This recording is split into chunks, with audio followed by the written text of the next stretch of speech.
What's up, everybody? And welcome to What's in Your Glass. As you know, I'm your host, Carmelo Anthony. Before we get going, let's first welcome today's guest. You know him as an incredible 16-year NBA career, where he was a three-time NBA champion, 13-time All-Star. I got that right, and a true legend of the Miami Heat. Please welcome to the show one of my dear friends, Dwyane Wade.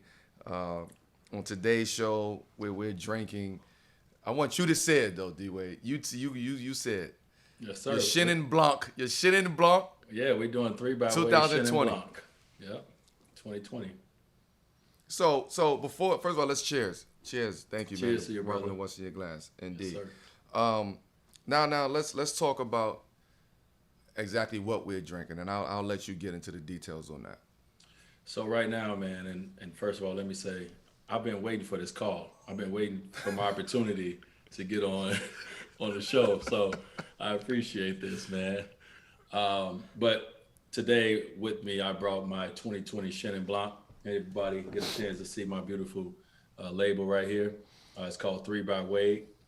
And Mello, as we talked about, man, before we came on here, this is not a grape that everybody is used to, right? So the Chenin Blanc is kind of an industry grape in varietal. It's not something that everybody, used to, like a Chenin, like a Sauvignon Blanc or a Pinot, right? And so what we wanted to do is we wanted to bring something that wine enthusiasts really love, and we wanted to bring it to the masses. And that's what we was able to do right here, is bring our Chenin Blanc to the masses.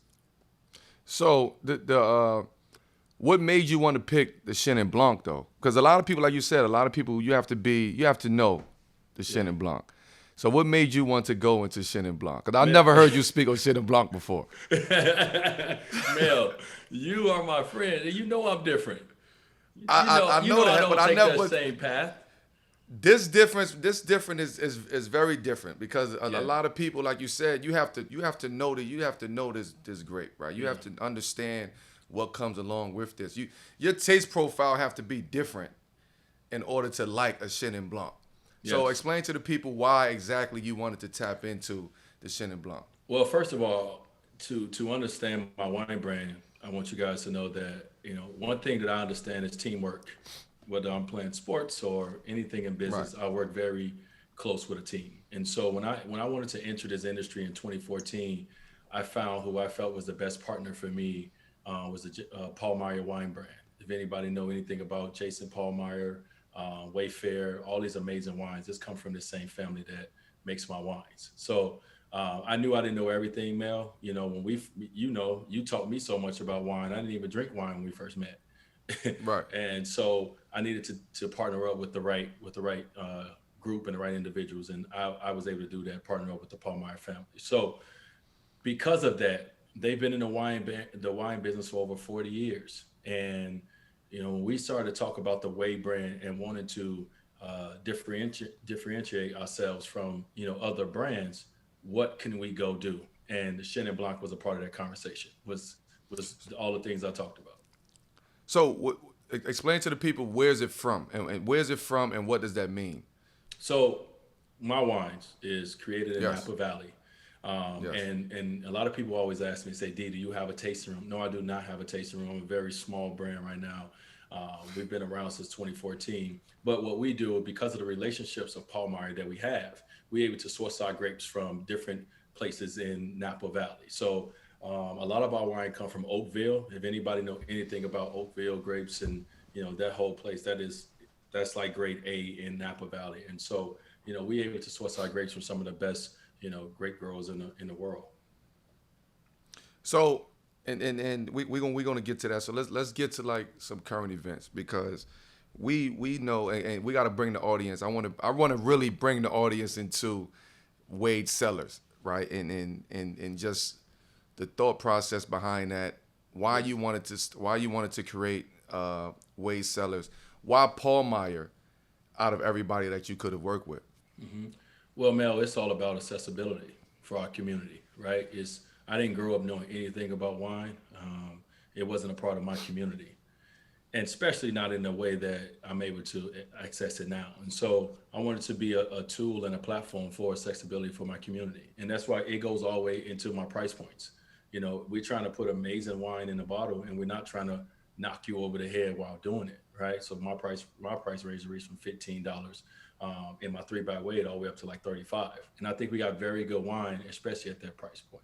So I wanted to create a platform to educate our community, also to show that we can continue to go in these industries that may not look like an industry for us and be very successful, and also too just to make it accessible for everyone. So you said 2014. What I mean, we all know we love wine. We all know how we all got into wine. Yeah. Outside of me, right? Because we talk about that all the time. I hear Zoe really got you into the wine as well. Yeah. How did that happen? And what was your first experience with drinking wine with Zoe? And when I say Zoe, people, it's Alonzo Mourning. Yes, you know how our vets are, bro. Like we had some different kind of vets back in the day. They were older. You can't say no. You can't say no. You can't say no. So Zoe kept trying to push wine on me, man. And I was Mel. When we first met, I was on like Kool-Aid. I'm like, I'm a sugar. I come from the hood. I'm about that sweetness, that sugar. I ain't want no wine. That was like, especially red wine. That was like the most bitter thing I've ever had in my life. But he kept trying. And the first bottle he gave me that I tried was a bottle of Flowers. Anybody know the brand Flowers Wines? It's amazing. It's incredible. Absolutely. And Absolutely. At the time, I didn't appreciate how amazing it was. But he was the first one to give me a wine. And I said, okay, Zoe, all right, what? And then he started, pulling the glass up, talking about the legs and, trying to tell me how to, do this. And so my vet started me into thinking about something. And then, Lisa, Lisa Joseph, my business manager, her and I would go out to dinners, and she'd say, hey, let's have some wine. And I'm like, all right, let's take some Riesling wine because it's sweet. It's closest to the thing I know. So I was just trying to tip my toe in something that one of my vets passed down to me. So speaking of the flowers, right? Because you would say that was your first introduction to it? Yeah, that was my first. Yep. So in order to know flowers, you have to know what you're drinking, right? Yeah. You probably had no idea on what you were drinking when you were drinking the flowers. Absolutely. So now knowing what you know now and looking back, would you say that was one of the best bottles that you ever had? That Flowers? Out of all the wine you've drank since 2014 to now. Well, I can't say that like at the time, right? Because I couldn't appreciate right. I'm it. saying now, looking back. But looking back, first of all, understanding what Zoe was trying to introduce me to, exactly. I'm like, wow. You know what I mean? Like I know when I see somebody with a bottle of flowers, when I go to a restaurant, you can order flowers out the menu. I know that it's that restaurant, right? Because once again, just like Chenin Blanc, it's not one of those things that everyone know about, and it seems very accessible to everyone. And so knowing what I know now, he was trying to put me on game, like immediately. Absolutely. Because you really have to know what you're drinking when you drinking flowers. Right. What's your favorite wine country? Man, I love France, man. We just had, I think I posted a picture. We just had about 7 bottles recently. You know what? Of course I love Burgundy and Bordeaux. I love it. I'm actually going on a trip soon, and I'm so excited to go down there and really, really get into the culture. Hold up. So are you taking that month trip that we was talking about a couple weeks ago? Yeah. It's coming up. Like anniversary coming up, we out. Before the season start, all that, right? So yeah, I'm about to take my trip, man. But I obviously I love that wine. But just like me, man, you can find amazing wine in every varietal and every place that makes wine. You just got to know how to appreciate that wine for what it is. And I think I'm starting to do that. I love France wine. I love Napa Valley wine. But I'm starting to love, like Gaia is one of my favorite wines from Italy. Like I'm starting to love wines from all over the world now because I'm tasting more. When you traveling, like when you're on your month vacation that you're about to take, how many? I just need to know this. How many Wade Cellars wines are you bringing on that trip? Because that's a long trip and that's a lot of wine. Good question. And so we're trying to work through the logistics of that.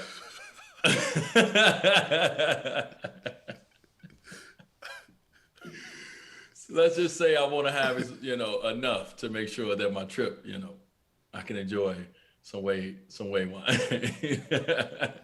Good. We keep that in mind. Like Yeah. shipment, the shipment prices is high. The Oh shipment man, they prices is high. skyrocket, man. They skyrocket, especially right now, man, with everything going on in the world. Having to travel, having to be safe everywhere you go, having to be vaccinated, like everything that's going on in the world right now, it's even crazier, and the price is even higher to do something as simple as shipping my wine over to the places we're going. Right. So being in LA now, right?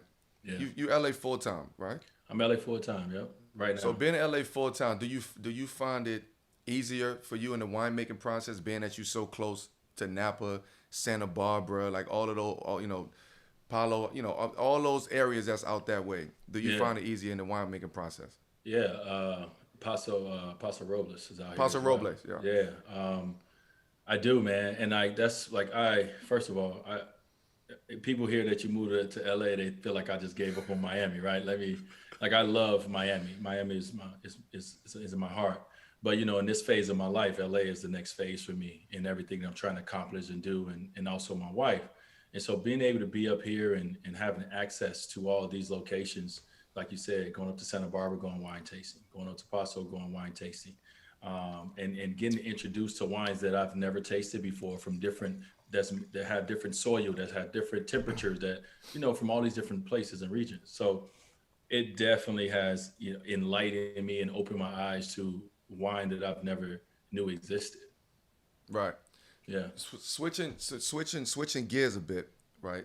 Let's talk about. We got to talk about the cube, let's right? do it, bro. Let's talk. Did you ever think I We would got host a game show, Mel? hell no, never, ever, ever, ever, ever, ever. But I always knew, and I know that you don't mind trying different shit. Like you would Yeah, try. You know what I'm saying? Even if it's yeah, if it's not cool to everybody else. Not saying that the cube is not cool, but just in general, I know yeah. you. Hmm. And you would just try shit, and if it worked, it worked. It worked. Sometimes you make shit look cool. We be like, yo, what is D doing, man? Shit look cool. He the only one that can pull that shit off. So when we talk about the cube, like let's give the listeners an idea of what the cube is, how it was started, and Yeah, why you actually decided to host a show like that, a yeah, game man. show at that, a game show at that. Mel, let me start off by saying I was nervous as hell. Like I was scared, bro. Like to do something like this. I mean, you're talking about somebody who's done a lot of great things in the world, right? It was one who's been on the Right. biggest stages in our respective sport and been able to come through. This was a different arena for me. I had a lot of things to overcome to even think about hosting the show, Mel. I posted some things recently about I had to do not only did I have to do a hosting coach to learn how to host, I had to I have a speech coach to learn how to be able. I come from Chicago. They got that Mississippi. We got that country. We don't finish our words. I'm on TV in front of America. Like I have to be able to feel comfortable speaking and captivating the audience. And, Yeah. and it's about more than just your face or your talent. It becomes about your voice. So I had to go through all that first. But man, just to talk about the Cube, this show has been successful so far for 12 seasons, and hopefully it continues in the UK. And so we adapted this with my production company and also with Warner Media. I'm executive producer on the show. We adapted this here coming out of the pandemic. We wanted to be able to bring some kind of joy into the living rooms of families. And so we felt the Cube was a great kind of family thing, man, where everybody, no matter what age, size, color, anything, you can play this game, you can enjoy it. And so we set out to do that. And they said, well, how about you be the host? And I looked at them on the screen like they was crazy because I didn't think I would host it. But because I was scared to do it, Mel, that's the reason I end up doing it, is because I can't be afraid as I'm raising, trying to raise kids. I'm trying to, be a leader and a role model. I tell people to go for their goals and go for their dreams. And even when it's hard and even when it's scary, still fight through it. I had to do it myself and I did. So it was a great opportunity for me to showcase myself in a different light. It was a great opportunity for me to be able to be a part of helping families that are in need, to be able to come on the show, to be able to help either themselves, to help their community, or things or people they love, to be able to win $250,000. Um, and also too to be able to tell their stories because from that show, people's stories have been heard and people have reached out to them and helped them, have uplifted their communities, have uplifted the things that they came on the show to talk about. So it's bigger than just a TV show. Right. This is something that I'm proud of overall as a person that I've had the opportunity to do. I'm gonna tell you what I like about the show. I love the competitiveness, right? Hmm. I love how they first of all they leave me on the cliffhanger every time somebody about to do there's a commercial break every single time. Right. But I love the life stories, right? And how you make it related to just life and what happens in sports and basketball and when you're trying to win a game and you're in that pressurized situation. Yeah. How does your prep for the game show like hosting the Cube compares with prepping for a basketball game? Yeah. What's is it a difference? No, Is it the same mindset? it's the same mindset, bro. Michael Strahan told me that. When I And retired, he's the best, and he's the best to do it. He's the best one to of the do it. best to do it. And Right. I've always talked to Mike Strahan about just what he was doing every time I got an opportunity to be in his orbit. And when I retired, I actually did the show after my game in Brooklyn when you guys were very Right. tipsy on the sideline. And then as the night went on, anyway, but matter of As I fact, sip, as I take a sip, can I talk about? Did you see that they put my head on a meme of that? All right, we're just gonna leave it there. You didn't see that go viral, anyway. So I got a chance to talk to Mike Strahan after the show, and I asked him about TV, and I wanted to know how was the transition for him from sports to TV. And he gave me, the confidence to go out and try. He told me that I would be amazing at it because I know how to prepare, right? As an athlete, we have to prepare, especially being in big moments. You need to know everything about your opponents. And so I take that to the show where I know everything about about the contestants that come on the show. And so I know what I'm trying to pull out of them. I know the stories that will resonate to the people that's listening because I understand by not always being in this position, understand what it's like for you to see someone that's in the same position as you and to root for them. And so I try to bring those moments out for the people that's watching. So it's, to me, man, it's so cool to do this, Mel. Like, this is not something that I ever dreamed of myself and thought I would do, but like, it's one of the things I'm probably most proud of that I've done so far. Absolutely, and I'll take my hat off to you for that because that's not easy to do. You understand? Like we used to playing a team sport. We used to getting on the court. Everybody got to play their role, and the coaches got to do what they do. We got to do what we do. But it's you by yourself, and you know what I'm saying. Now you're in a one-on-one sport. That's hard to do, No, man. you know what? I am, but I'm not. You know what I mean? I think, I have someone in my ear. I have one of my coaches. I have one of my producers in my ear. I have my stage manager on the side. I have my people. You know what I mean, Mel? Like, even though everyone see me, it's so many people. When my voice is going hoarse, when I'm a little frustrated because I'm not getting this read to camera right. I got people bringing me halls, bringing me tea, rubbing my back, telling me it's gonna be okay. I got people giving me it's a whole team effort. And Right. I'm telling you, like, even like moments when I'm up there and I don't know what to do, I got someone in my ear, I got my guy, I got my producer in my ear giving me, hey, think about this, or say this, or go back to this game. And all those things help me, even though everybody just see me, it's a whole team still around me that allows me to even be a C+, a C- host, probably what I am this year. So that leads me to something else with what you said, because you said you have people in your ear. You got your stage manager over here. You got this person. You got that person. Yeah. Do you feel embarrassed like when you mess up? Like at first, I'm sure you got through it because we're so used to perfection. Like we know our craft like the back of our hand. We studied it every single day.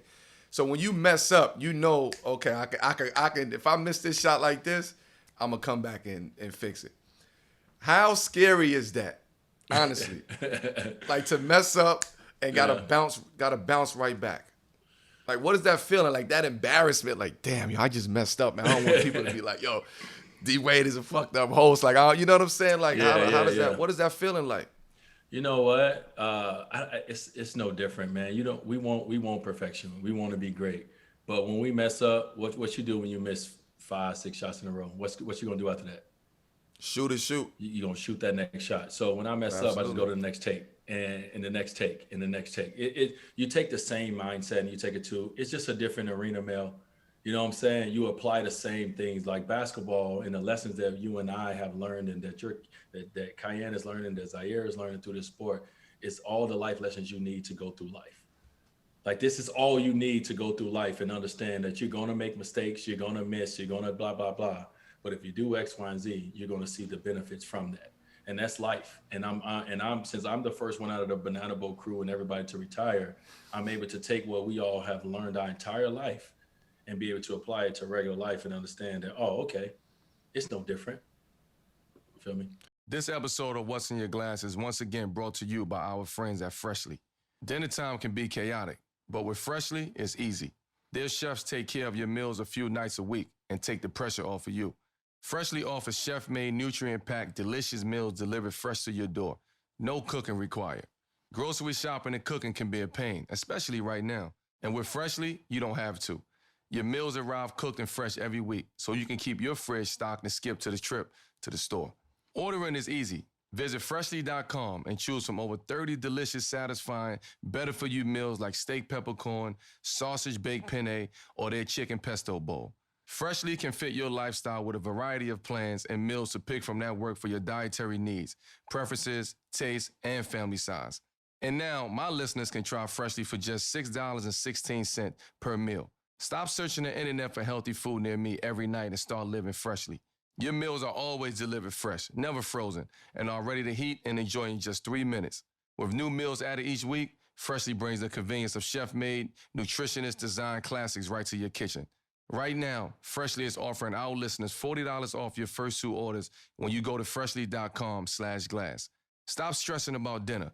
Go to freshly.com/glass for $40 off your first 2 orders. That's freshly.com/glass for $40 off your first 2 orders. I want to get to another project you have going on that I know is very it's incredibly important to you. Your book, right? And it's actually called Dwyane, right? Yes. Mm-hmm. It's I want to make sure I get it right. It's set to release this November. That's the right date, November? Yeah, we release in November. Yeah.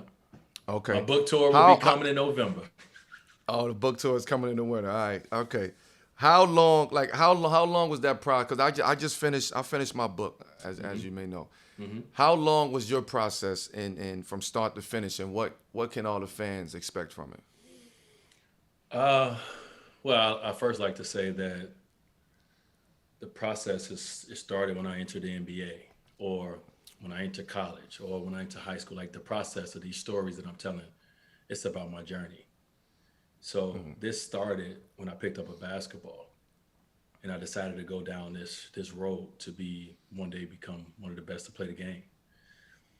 So it started then, and what I started doing around 2010, and because Bob, and you saw him with me very early when he would video Absolutely. me and he would take photos of us in China and every place we went. I just started getting moments and I didn't know why. And so now I'm able to take a lot of those moments and photos, those behind the scenes moments that a lot of people haven't seen, and I'm able to put it into this coffee table book, and I'm able to give stories about those photos.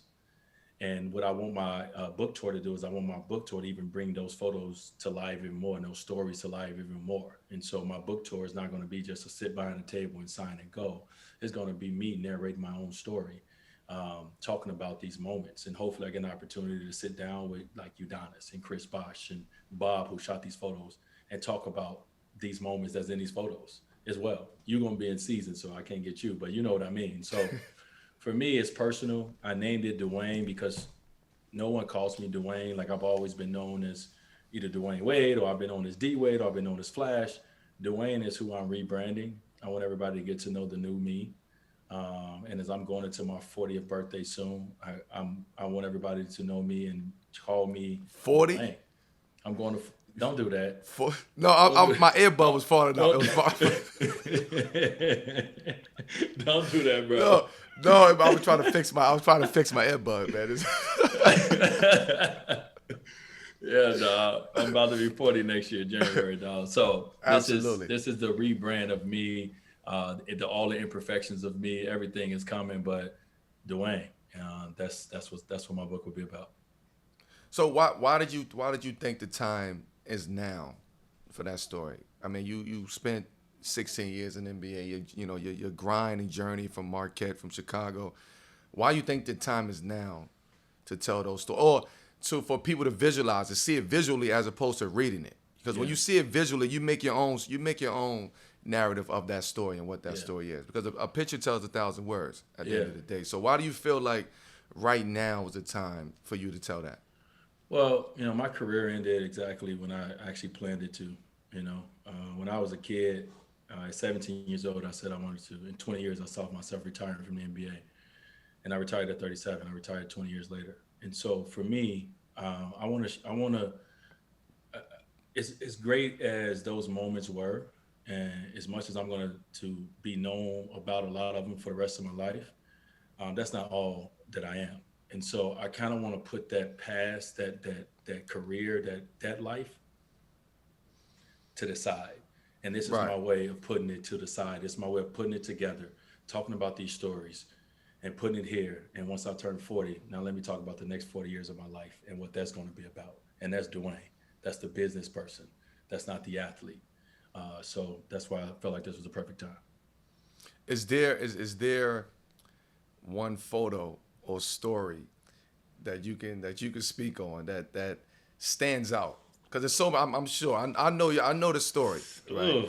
But I'm sure there's one story or photo that just stand out and just be like, okay, that's the one. That's the one I'm gonna have to talk about all the time. Man, you got me.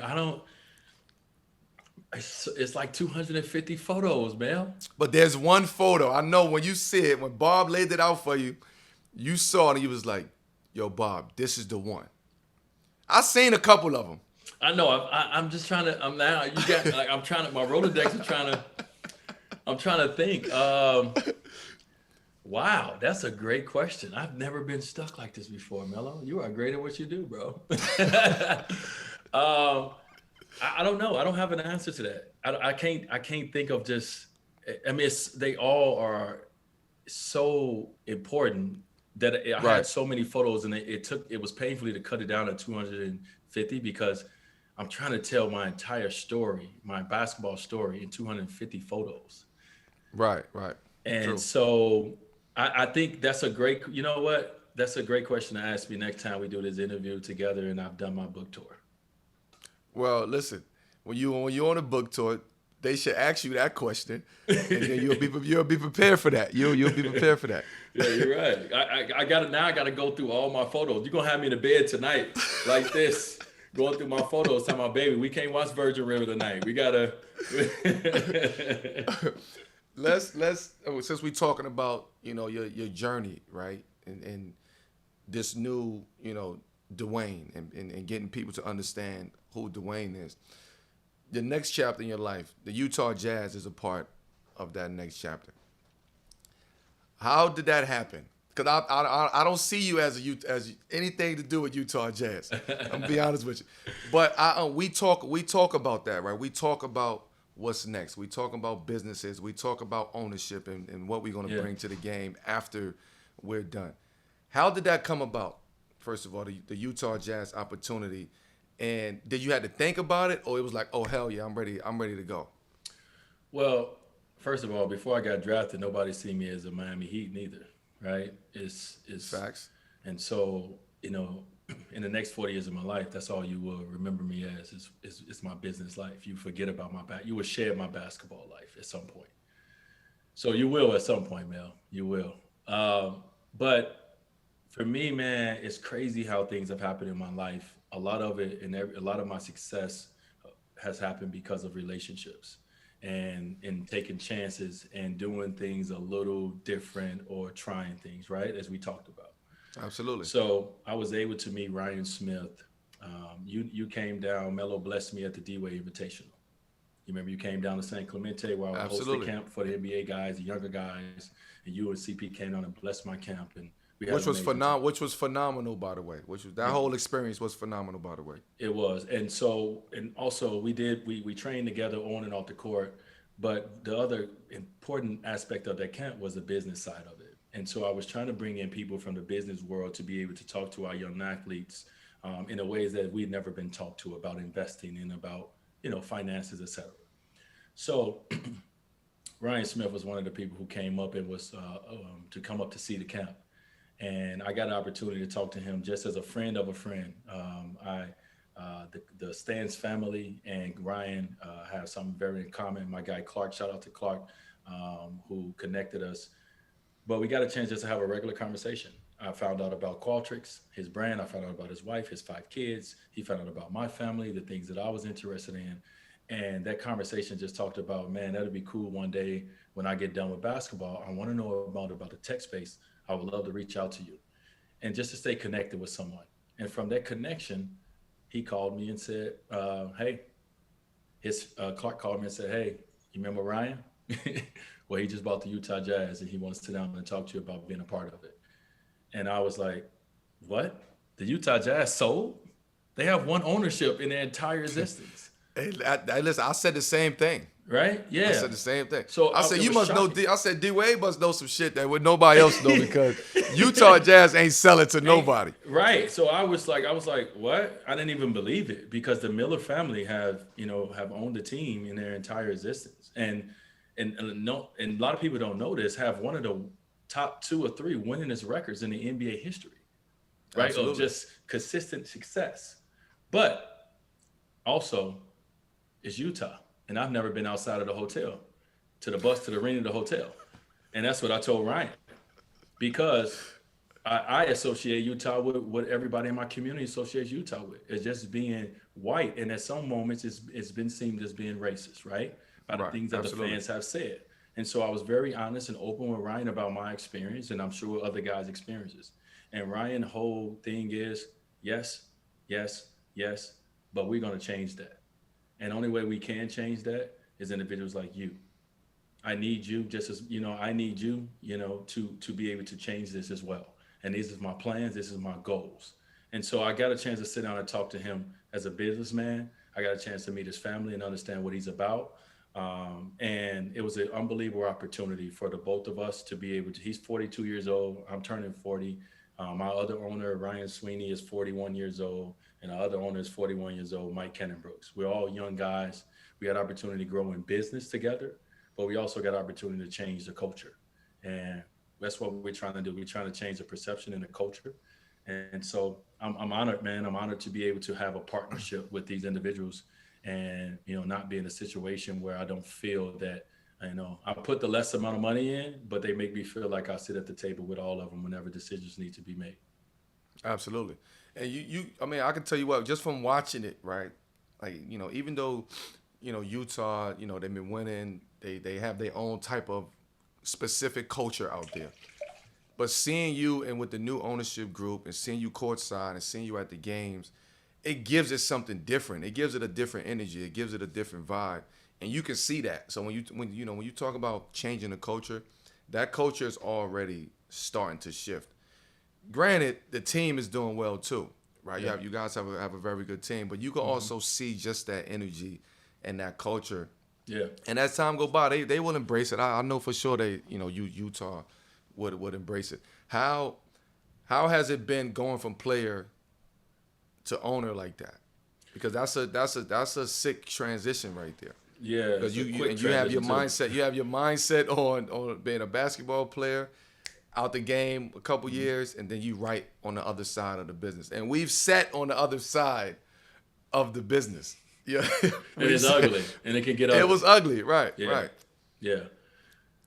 So when I decided to become partners in this with Ryan, I told him one thing. I'm going to be me. I'm going to be honest, and I'm going to be me. And I'm able to be that, bro. And I'm able to talk to Donovan. I'm able to talk to guys from an honest player standpoint and also too from a person who's now on the other side. They're starting to understand the business this way. But a lot of, you know how it is, Mel. A lot of players don't even interact with ownership.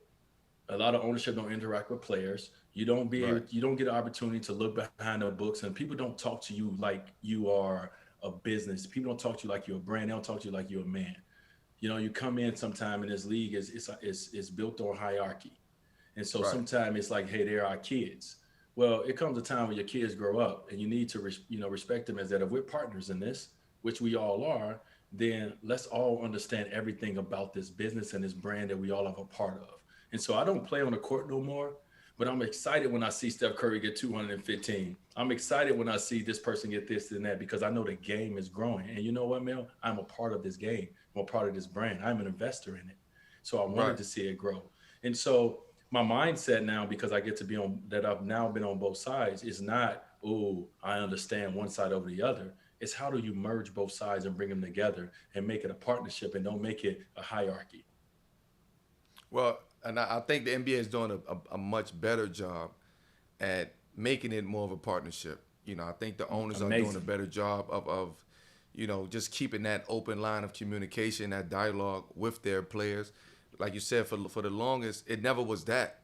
We never spoke to our owners, and a lot of times we didn't speak to the GMs and the presidents. So Right. now what you're seeing now is more of a partnership of a give and take. Okay, how can I help you? This is how you can help me. We got to keep this dialogue going. I think when you shut that off, it separates everything. The Right. players have feelings, ownership has feelings, front office have feelings. It's just too much that's Right. going on, and And we all supposed to have one common goal. How can we absolutely have one common goal when there's so much separation? right, It's so much hierarchy in the organization. And me and Ryan has come in, and the other Ryan and Mike is like, we got to shed this. This is not how our ownership is going to look. It will not look that way. And so they come from the tech world, and that's how it is. Ain't no hierarchy in the tech world. And not at so all. we able to bring that same mindset to a organization in a state that has never been exposed to what we can expose them to. Right. Let's talk about, let's keep it on basketball a little bit. Let's talk about the Olympics, right? And just that experience. And I'm sure you've watched the games, or you watched a couple games, and you see Yeah. what's going on and just the narrative that's surrounding our Olympic team. What do you think about that team? But also, what do you think about the overall situation of the Olympics? No fans, that fan experience, as you know, Oof, that's what gives it. Like, it man. hurt me when I watched the opening ceremony and there Yeah, was bro. no fans in it. Yeah, man. Like, what is your take on that? Well, man, first of all, I got to give all those athletes over there credit, man, for going and showing up and giving everything they have to live their dreams out, bro. Like, it's no one there rooting them on. It's no one there pushing them, giving them the extra. Like, they got to really find it in the inner.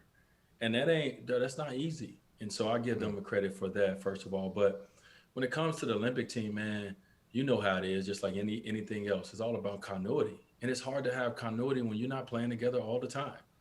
Right. So nothing of the struggles of them offensively or defensively, that's not a surprise, because they know, just like we know, you got to get reps. You got to get reps. You got three guys that just left the finals and jumped on the Right. plane, and Drew Holiday played like 30 minutes. Like, ain't no, you know what I'm saying? So, like, the struggle is going to be there, everybody. Stop panicking. Let these Right. guys go out there and figure it out. They're the best at what they do. And if they don't figure it out, we got to reboot and think about a different way to build our stuff. Like, the world is good. I know we invented this game over here. You know what I mean? Like, Canada. But I know we invented this game, you know what I mean, over here. But, bro, half the league is over there. Right. I don't know who's the NBA team. Like, I look at them, I look at us, I'm like, this all pros on the court. Like, Right. we're in a different place now. So don't think we just got to we supposed to be that dominant. Yeah, we want to show our dominance because we want to always be the best. But understand that those guys have been playing against us since they were 16 years old. And we bringing guys off the finals that ain't practiced, that ain't played with that basketball, that is smaller, that is slicker. Everything is different over there. The rules are different. So, like, please, everybody, let these guys go through their journey and their process and just shut up and support. Like, just support them. I just want to know when did they celebrate? First of Bro, all, I'm not coming off no championship and just go right. I'll meet you guys in the medal rounds. bro, I mean, that's crazy. That's crazy. It's and crazy. Drew, like, they played that night. Like, I mean, or what, like, bro, or what the, are you kidding me? And so, And people like, don't understand. People don't understand. Not to cut you off. People don't understand. First of all, that flight, right? It wasn't no direct flights from Milwaukee. I can tell you that. That flight to that flight to Japan to get off. It take you a day or two, maybe 3, to get your legs underneath for you. yeah. And for Drew and those guys and Chris to get off the plane and jump right into the mix in the heat of the Olympics with the USA team, like, I commend them. Like, I take my hat off to them. They a better person than me, cause I'd have met them in the gold medal game. Like, I'd have just I'll meet y'all over there, the gold medal game. But it amazes me because for them to be able to do that, for one, that's a testament to those guys. Right, Facts. and To their commitment and their to their dedication. commitment and their dedication to the game, but also to our country. I think that don't get enough credit. You know what I'm saying? So we talk about basketball and what we're going through, and we will win it. We're gonna win the gold medal. They gonna figure it out. But what about other sports where the mental health aspect of that comes into play?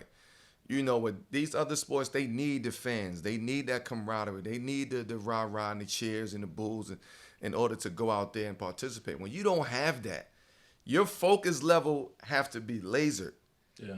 And you see that with a lot. You see that with a lot of athletes. And I know you can speak on, from the mental health aspect of that in athletes. So talk a little bit about what those athletes are going through that doesn't have that are non-basketball players. Yeah, bro. I was talking about this the other day with someone who didn't know my history. But 2008, I was going through a divorce, custody battle. I was getting sued. I was going through a lot off the court. But those 2.5 to 3 hours that I had to be on that court, the world of fans, the people, seeing a kid walk in on my jersey, just all these moments, that gave me my outlet. And so if you take all that away and everything I'm dealing with, and I bring that to the game, I'm useless. That got me through. The fans, the energy, the moment, it got me through. And so now you have these athletes deal with real life situations in their personal lives, bringing it to Tokyo, where it's not their environment.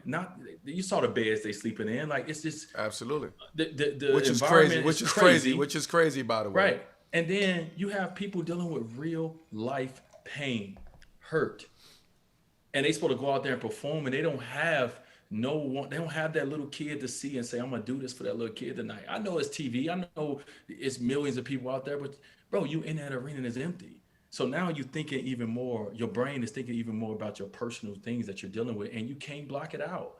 And so I commend them for taking stands and stepping up and saying, "You know what? No, I know that I am great. I know I am one of the best to do this, but I'm also human. And today I cannot do it. And that's okay." And so I commend Simone Biles. I commend all these athletes for standing up for them and their personal health, their mental health, and everything they believe in, to say, this is what I'm going to do, because this individually, I'm the one who will get hurt from this. And I'm the one who is hurting from this. Absolutely, and I agree with you 1,000%, because we speaking on Simone. You mentioned Simone, like what she have to go through. I don't think there's enough support around her. It's so much pressure on her as an athlete, and we know what the pressure is as an athlete. But when somebody say my mental was messed up, like I can't go balance without my mental. There's no balance without being locked in mentally. So you want me to go out there and do something, and I'm not right. I'm not thinking right. I'm off balance, and just mentally I'm off balance. What made you think I'm gonna be on balance when I get in that arena? So I don't think she gets, or those athletes get enough credit when it comes to knowing, first of all, knowing themselves, right? Because before we would have just went through it, man. Fuck that. We going, like we ain't, whatever happens. Like you said, '08. you was going through what you was going through, and those 2 hours took you away from that. But that motivated you. Now they don't have no motivation. There's no fans. There's no interaction. No kid is out there being inspired by them. When we played in the Olympics, it was people there, fans. It was kids that was inspired. We inspired a lot of people. Yeah. And to watch it from a TV now as opposed to being in there, that's a different perspective to have. Well, what I love most is everyone is becoming, and Brandon Marshall, who's been an advocate big time. Of this for so many years, is a good friend of mine, and he spoke about his challenges in mental health. And I love the fact that people are being more open about it. And I say that because I played a sport where it's moments where I'm very hard on people as a leader, as someone who wants to win. And that's what we grew up knowing, right? As a leader, you got to get the best out of your guys by any means necessary. And then I had an incident in Cleveland with Kevin Love, but I didn't know that he dealt with or suffered from any mental health issues. And, I was on him, because I'm an old dude this is my last hurrah to win a championship. And I didn't know what he was dealing with mentally. And so, we had a very, ugly incident, as a team that happened that came out in the papers and all those things about it. And then once I left Cleveland, Kevin, became more outspoken and became really a voice for, mental health. And I didn't have any idea. And so I feel that we need to all share more. Like, as we go into these teams and we're trying to become teammates, we're trying to become brothers and family, we need to know what everyone's dealing with. And everyone needs to feel more open and secure about sharing those things, because if you do, you're able to communicate better. We're able to handle situations better about an individual if we know things instead of hiding them. But in our communities, in our sport, we're so macho, we're so manly, we don't tell people about our issues because we're supposed to be superheroes. But if we learn more about each other's issues, we can actually help each other and be better with each other. And so Kevin Love may not like me as a person because of that moment. But if I ever got an opportunity to see him again, I just want to apologize to him because I didn't know what he was dealing with. And I was just trying to say, we need you. But I didn't know that he was dealing with something that was so serious that I could not fathom or even know what he had to deal with. And so I'm so glad, I say all that to say, I'm so glad that all of our young athletes are taking this stand and they're speaking out on, any issues that they're having, because we all deal with our moments of darkness and we all deal with our moments of having some form of health issues in some capacity. I got to cheers to that. Because that was special. And not a lot of people would acknowledge that and own up to that. And what you did is honorable, because, when people saw that, I remember that. It was a game that we was playing in Cleveland. Kevin Love just left off the court and he just went straight home, and nobody knew what was going on, right? So when you get that information back, it's like, oh shit, like I get it. There's nothing. Sports don't mean nothing. Basketball don't mean shit. When your mental ain't right, you can't do nothing in life. And again, when you don't have balance and your energy is off and your focus is off, or your anxiety. You can't get nothing accomplished. There's nothing to accomplish. So I want to commend guys like Kevin Love, DeMar DeRozan, who for forever always kept that and inside of him, and starting to now to publicly speak about the mental health aspect and depression. So I just think more people need to start talking about it and actually discussing that. So I'm glad you brought that up. But before we wrap, before the episode closes, I usually do. I'm gonna bring it all back to what's in your glass. We have a few quick fire questions for you to close out. I probably already know them. I need the people to know what's in your glass on certain occasions, on some occasions, right? So we're gonna do some rapid fire. It doesn't have to be a label specifically, but what's your go-to when my AirPod just fell out. See, I told you them shits don't stay in my ear, man. What's your go-to when who the hell wrote this question?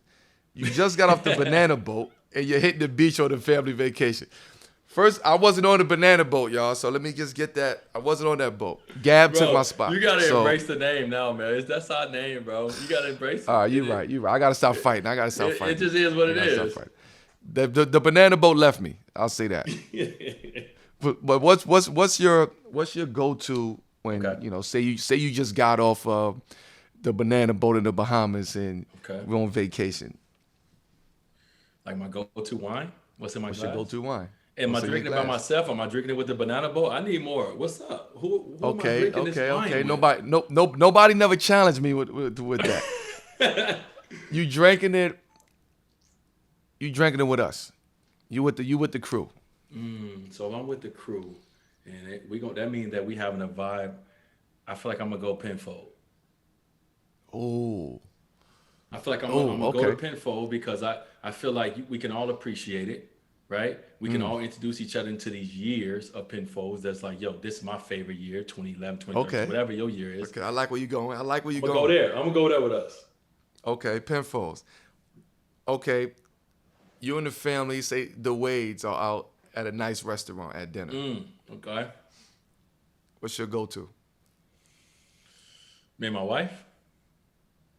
You and your wife, the Wades. It could be your family, the mom, the dad, everybody, whoever. Okay. So I'm you had a beautiful. I'm gonna show out. You had a beautiful restaurant.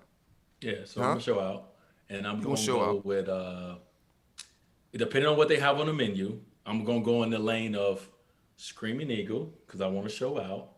I'm gonna go in a total different way. I may go to Latash because I want to show out. Oh. If I'm at Wally's, I can show out. I can do this at Wally's.